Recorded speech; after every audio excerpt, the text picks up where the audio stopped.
নবান্নয় 18 September রাজ্যের মুখ্য সচিবের সঙ্গে প্রায় 6 ঘন্টার বৈঠকের পর এই দিন গভীর রাতে প্রেস বিবৃতিতে আন্দোলনরত জুনিয়র ডাক্তারদের প্রতিনিধিদের তরফে কি বলা হলো।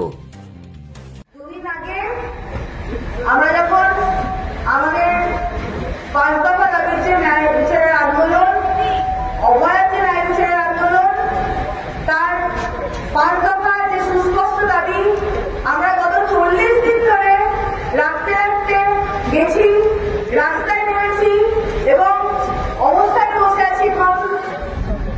যে অভয়ার ন্যায় বিচারের দাবিতে গত 40 দিন ধরে জুনিয়র ডাক্তাররা রাস্তায় থেকেছে, সাধারণ মানুষ, আপামর নাগরিক সমাজ যার সমর্থনে রাস্তায় থেকেছেন, তাদের প্রত্যেককে আমাদের স্যালুট। আজকে আগের দিন মাননীয় মুখ্যমন্ত্রীর সঙ্গে আমরা আমাদের 5 দফা যে দাবি সেটা নিয়ে সুস্পষ্ট আলোচনায় বসেছিলাম।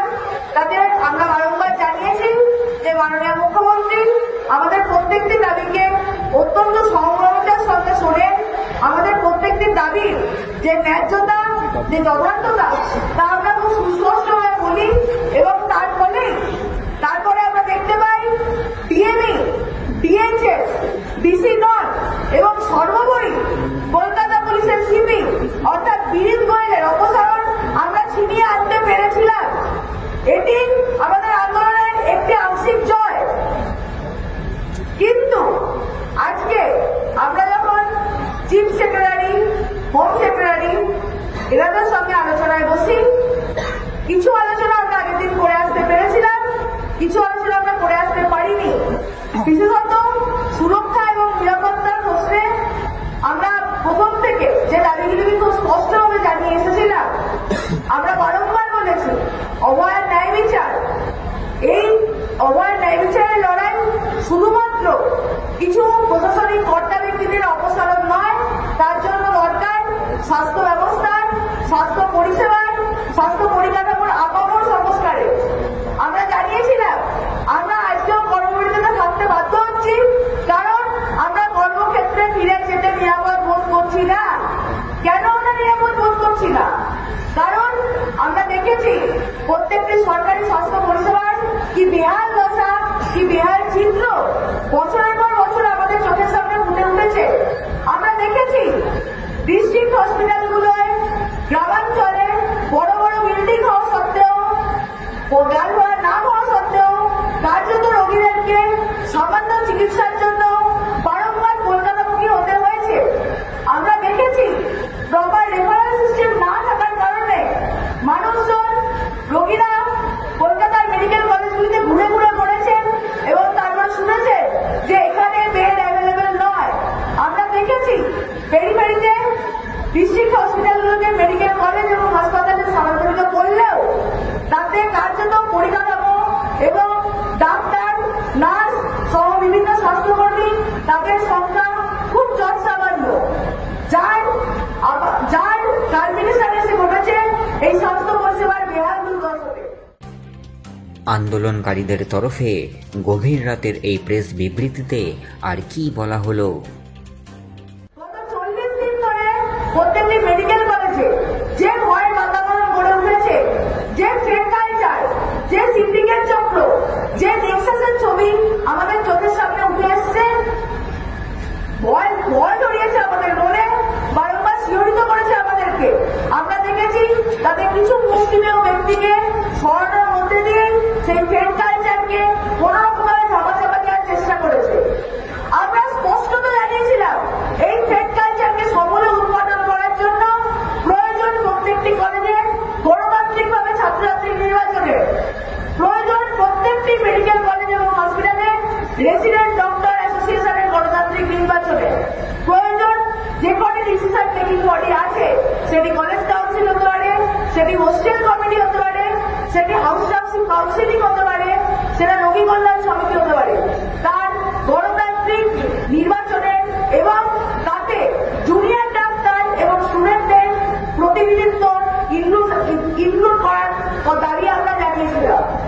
আজকে এরকম নানা দাবি নিয়ে আমরা কথা বলতে গেছিলাম নবান্নের সভাঘরে।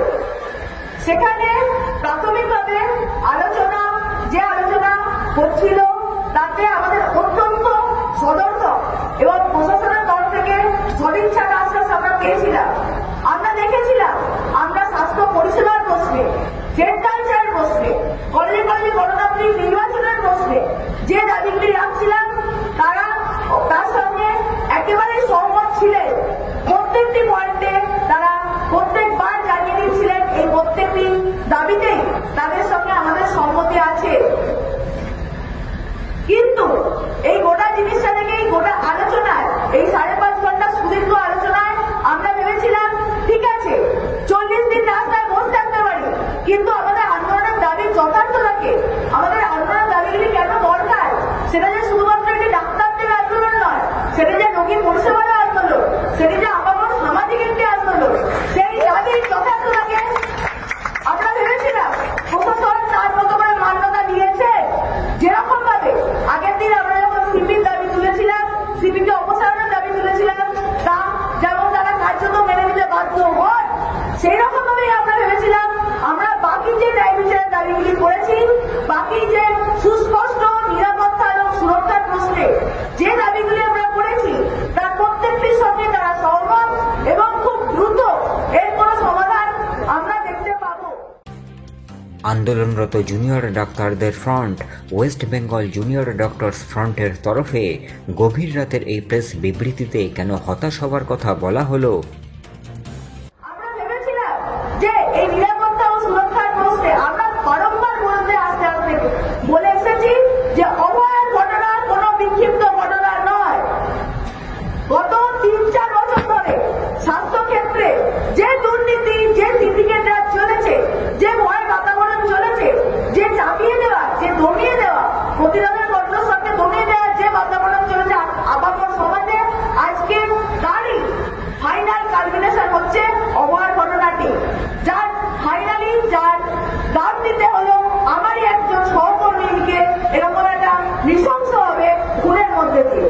আমরা বলেছিলাম এই যদি ভবিষ্যতে কখনো কোনো অভয়ার ঘটনা না ঘটে, তার জন্য দরকার স্বাস্থ্য ব্যবস্থার আপামর সংস্কারে।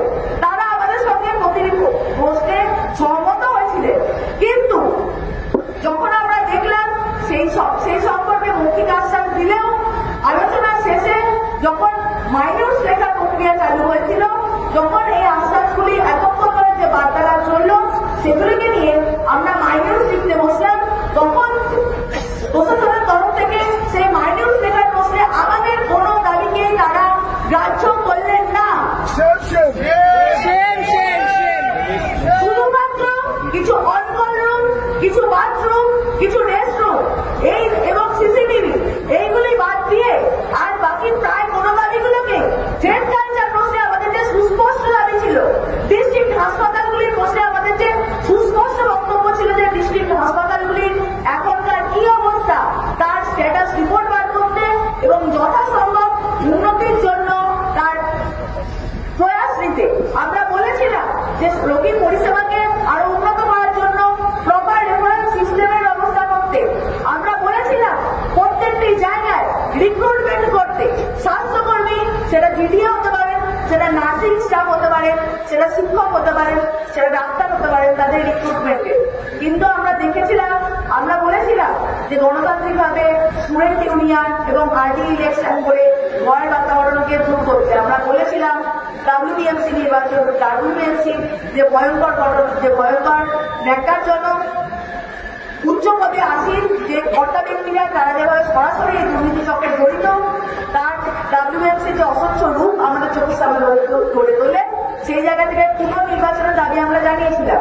কিন্তু কার্যত আমরা দেখলাম যে মাইনিউটস লেখার প্রশ্নে যখন আমরা একটা লিখিতভাবে একটা এগ্রিমেন্টের জায়গায় পৌঁছচ্ছি, তখন তারা আমাদের কোনো দাবিকে সেই লিখিত জায়গায় নিয়ে যেতে রাজি হলেন না। উল্টো দিকে ওনারা কি বললেন? উল্টো দিকে ওনারা বললেন যে ঠিক আছে, তোমরা যারা দাবি জানাচ্ছ তা আমরা মৌখিকভাবে মেনে নিচ্ছি, মৌখিকভাবে মেনে নিলেও আমরা তার লিখিত এক্ষুনি দিতে পারবো না, এগুলিকে প্রশাসনিক স্তরে নামাতে কিছুটি সময় লাগে, আমরা তোমরা কালকে সকালে তোমাদের দাবিগুলিকে মেল করো, আমরা তারপরে যেগুলি সম্পর্কে সম্ভব সেগুলি সম্পর্কে শুধু ডাইরেক্টিভ বার করবো। আমরা সেই জায়গা থেকে